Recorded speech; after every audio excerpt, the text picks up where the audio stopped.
Jubilee Hills police station పరిధిలో cine actor Sohani కుమారి కాబోయే భర్త సూసైడ్ కలకలం రేపింది. ఈ ఘటన ఆలస్యంగా వెలుగు చూసింది. జూబ్లీహిల్స్ పోలీస్ స్టేషన్ పరిధిలోని ప్రశాంత్ నగర్లో ఉన్నాం. ప్రస్తుతానికి రోడ్ నెంబర్ 6 ఫ్లాట్ నెంబర్ 37.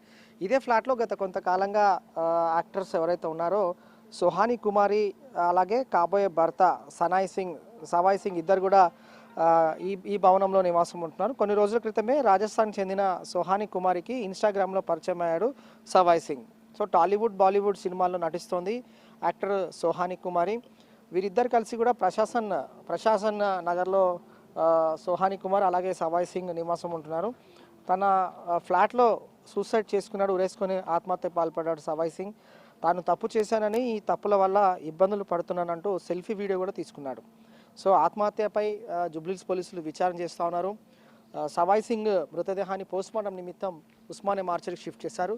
ఇది అనుమానాస్పద మృతిగా కేసు నమోదు చేసుకుని వివిధ కోణాల్లో దర్యాప్తు కొనసాగిస్తున్నారు. సెల్ఫీ వీడియోలో ఎక్కడైతే తన మరణ వాంగ్మూలం ఇచ్చాడో ఆ మరణ వాంగ్మూలం బేస్ చేసుకొని కూడా సవాయ్ కుమార్ని కూడా పోలీసులు విచారిస్తూ ఉంటారు. అలాగే ప్రధానంగా ఎందుకు సూసైడ్ చేసుకోవాల్సిన కారణాలు ఏంటి, ఎలాంటి తప్పులు చేశాడని మాత్రం ఇంకా ఎంక్వైరీలో తేలాల్సి ఉంది. ఓవరాల్గా అనుమానాస్పద మృతిగా కేసు నమోదు చేసుకొని జూబ్లీహిల్స్ పోలీసులు ఈ కేసును దర్యాప్తు కొనసాగిస్తున్నారు.